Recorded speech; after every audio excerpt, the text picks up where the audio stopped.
السلام علیکم ورحمۃ اللہ وبرکاتہ نحمدہ ونصلی ونسلم علی رسولہ الکریم اما بعد فاعوذ باللہ من الشیطان الرجیم بسم اللہ الرحمن الرحیم شہد اللہ انہ لا الہ الا ہوا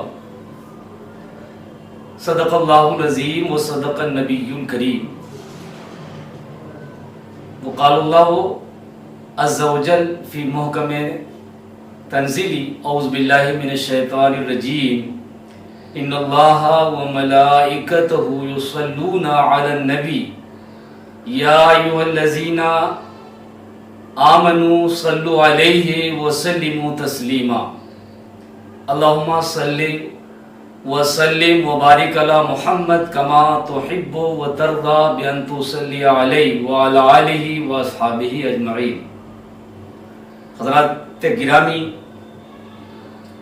اللہ جل وعلا نے اپنے کلام مجید میں ارشاد فرمایا شہد اللہ انہ لا الہ الا ہو، یعنی اللہ تعالی اس بات پر گواہ ہے کہ اس کے سوا کوئی معبود نہیں، یعنی وہ خود ہی اپنے اوپر دلیل ہے۔ کتنی ہی طالب ہیں جنہوں نے موجودات کو دیکھ کر اللہ تعالیٰ کو پہچانا، اور کتنے ہی طالب ہیں جنہوں نے اللہ تعالیٰ کے ذریعے تمام موجودات کی معرفت حاصل کی۔ اللہ رب العزت جل وعلا نے ایک جگہ ارشاد فرمایا اولم یکفی بربک انہ علی کل شیء شہید، کیا تمہارا رب اس بات کے لیے کافی نہیں ہے کہ وہ ہر چیز پر گواہ ہے؟ تو اللہ رب العزت جو ہے اپنی ربوبیت پر، اپنے رب ہونے پر، اپنی وحدانیت پر جو ہے وہ خود ہی گواہ ہے۔ نبی اکرم صلی اللہ علیہ وسلم نے ارشاد فرمایا کہ سب سے سچا شعر جو کسی شاعر نے کہا وہ لبید کا یہ قول ہے، لبید کا یہ قول ہے۔ کیا قول ہے؟ الا کل شیء ما خلا اللہ باطل، سنو اللہ تعالی کے سوا ہر چیز باطل ہے، یعنی ہر وہ چیز جو خود بخود قائم نہیں ہو سکتی بلکہ وہ کسی دوسرے کے سہارے سے قائم ہے، وہ ذات کے اعتبار سے باطل ہے، اس کی حقیقت غیر کے ساتھ ہے، اپنے طور پر نہیں ہے۔ تو حقیقت میں حق تو صرف وہی ذات ہے جو حی ہے، جو قیوم ہے، جس کی مثل کوئی چیز نہیں ہے، وہ ذاتی طور پر قائم ہے، اور اس کے علاوہ جو کچھ بھی ہے وہ اس کی قدرت سے قائم ہے، بس وہی حق ہے، اور اس کے سوا جو کچھ ہے وہ باطل ہے۔ اسی لیے حضرت امام سہل رضی اللہ تعالیٰ نے ارشاد فرمایا کہ اے مسکین، وہ یعنی اللہ تعالی موجود تھا اور تم نہیں تھے، اور وہ ہوگا لیکن تم نہیں ہوگے۔ آج جو تو ہو گیا تو تو کہتا ہے میں تو اسی طرح ہو جا جیسے تو تھا ہی نہیں، کیونکہ آج کا دن بھی اسی طرح سے ہے۔ حضرت گرامی، اللہ تعالیٰ ہی موت و حیات کو دینے والا ہے۔ اس نے موت اور زندگی کو دو فرشتوں کے سپرد کیا۔ حدیث شریف میں آیا ہے کہ موت اور زندگی کے دونوں فرشتوں نے آپس میں مناظرہ کیا، دونوں کے درمیان مناظرہ ہوا، تو موت کے فرشتے نے کہا میں زندوں کو مارتا ہوں، اور زندگی کے فرشتے نے کہا کہ میں مردوں کو زندہ کرتا ہوں۔ تو اللہ تعالی نے ان دونوں کی جانب وحی بھیجی کہ تم دونوں اپنا اپنا کام کرو، میں نے تمہارے ذمے جو کام لگایا ہے اسے بجا لاؤ۔ میں موت دینے والا ہوں، میں زندہ کرنے والا ہوں، میرے سوا نہ کوئی موت دیتا ہے اور نہ کوئی زندہ کرتا ہے۔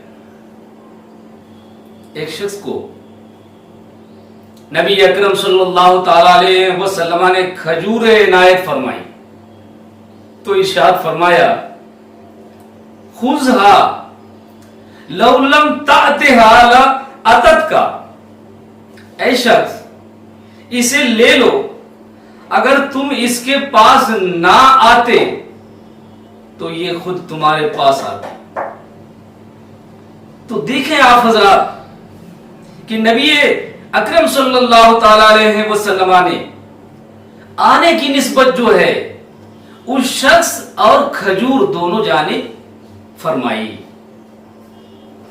اب ظاہر سی بات ہے کہ جس طرح سے انسان جو ہے کھجور کے پاس آتا ہے، اس طرح سے کھجور جو ہے انسان کے پاس تو آتی نہیں ہے، لیکن اس کے باوجود بھی نبی اکرم صلی اللہ تعالی علیہ وسلم نے آنے کی نسبت جو ہے دونوں جانب فرمائی۔ اور یہی مفہوم ہے اس آیت کریمہ کا بھی۔ اللہ جل وعلا نے، اللہ جل شانہ نے ارشاد فرمایا اعوذ باللہ من الشیطان الرجیم وما رمیت اذ رمیت ولکن اللہ رمی۔ اے محبوب صلی اللہ علیہ وسلم، جب آپ نے کنکریاں پھینکی تو آپ نے نہیں پھینکی بلکہ اللہ نے پھینکی۔ حضرات گرامی، اللہ تعالی کے سوا کوئی بھی فاعل حقیقی نہیں ہے، اور جو کچھ اس دنیا میں موجود ہے، دنیا اور آخرت میں جو کچھ موجود ہے وہ مخلوق ہے۔ رزق، عطا، منع، زندگی، موت، مالداری، فقر وغیرہ، جس کا کوئی بھی نام ہو سکتا ہے، تو اس کو پیدا کرنے والی صرف اللہ کی ذات ہے، اس میں اس کا کوئی شریک نہیں ہے۔ ہمیں چاہیے کہ ہم صرف ایک اللہ ہی کو دیکھیں، اپنے آپ کو بھی ہم بھول جائیں، فنا فی التوحید ہو جائیں، اللہ ہی سے ڈریں، اللہ ہی سے امیدیں رکھیں، اسی پر اعتماد اور بھروسہ کریں، اسی کی عبادت کریں، اسی سے مدد مانگیں۔ ایاک نعبد و ایاک نستعین کے مصداق کامل بن جائیں۔ صحیح بخاری شریف کی حدیث پاک ہے، اللہ کے نبی صلی اللہ علیہ وسلم نے ارشاد فرمایا حضرت معاذ بن جبل سے، آپ علیہ الصلوۃ والتسلیم نے ارشاد فرمایا یا معاذ اتدری ما حق اللہ علی العباد، اے معاذ کیا تم جانتے ہو کہ اللہ کا اللہ کے بندوں پر کیا حق ہے؟ قال اللہ ورسولہ اعلم، حضرت معاذ رضی اللہ تعالیٰ نے ارشاد فرمایا کہ اللہ اور اس کے رسول جل وعلا وہ صلی اللہ علیہ وسلم ہی جانتے ہیں۔ قال ان یعبدوہ ولا یشرکوا بہ شیئا، نبی اکرم صلی اللہ تعالی علیہ وسلم نے ارشاد فرمایا، اے معاذ، اللہ کے بندوں پر حق یہ ہے کہ اللہ کے بندے اللہ کی عبادت، صرف اللہ کی عبادت کریں اور اللہ کے ساتھ کسی کو بھی شریک نہ ٹھہرائیں۔ جب یہ چیز ہمارے اندر ہوگی تب جا کے ہمیں شرح صدر حاصل ہوگا، ہمارے دلوں میں نور حق چمکے گا، ہمیں کشف و مشاہدہ حاصل ہوگا۔ اللہ تعالیٰ نے ارشاد فرمایا کلام مجید میں، اعوذ باللہ من الشیطان الرجیم، فَمَن يُرِيدِ اللَّهُ أَن يَهْدِيَهُ يَشْرَحْ صَدْرَهُ لِلْإِسْلَامِ، جس شخص کو اللہ تعالیٰ ہدایت دینا چاہے اس کے سینے کو اسلام کے لیے کشادہ فرما دیتا ہے۔ دوسری جگہ اللہ جل شانہ نے ارشاد فرمایا، أَفَمَنْ شَرَحَ اللَّهُ صَدْرَهُ لِلْإِسْلَامِ فَهُوَ عَلَى نُورٍ مِّن رَّبِّهِ، تو کیا وہ شخص جس کے سینے کو اللہ تعالیٰ نے اسلام کے لیے کھول دیا ہے، پس وہ اپنے رب کی طرف سے نور پر ہے۔ حضرت گرامی، اللہ ہی کی یہ شان ہے، لا يسأل عما يفعل وهم يسألون، اللہ تعالیٰ جو کچھ کرتا ہے اللہ سے کسی چیز کے بارے میں پوچھا نہیں جائے گا، لیکن اللہ کے بندے جو کرتے ہیں ان سے ان کے افعال کے بارے میں، اعمال کے بارے میں پوچھا جائے گا۔ توحید کی ترجمانی اس سے ہوتی ہے، لا الہ الا اللہ وحدہ لا شریک لہ، لہ الملک ولہ الحمد وَهُوَ عَلَى كُلِّ شَيْءٍ قَدِيرٌ۔ صحیح بخاری شریف کی حدیث پاک ہے، نبی اکرم صلی اللہ تعالی علیہ وسلم ارشاد فرمایا کرتے تھے، اعوذ بعزتک الذی لا الہ الا انت الذی لا يموت والجن والانس يموتون، اس پروردگار کی عزت کی پناہ مانگتا ہوں جس کے سوا کوئی سچا خدا نہیں۔ پروردگار عالم، تجھی کو موت نہیں آنی ہے، باقی جنات اور آدمی سب کو موت ہے، صرف تجھی کو موت نہیں ہے اے پروردگار عالم۔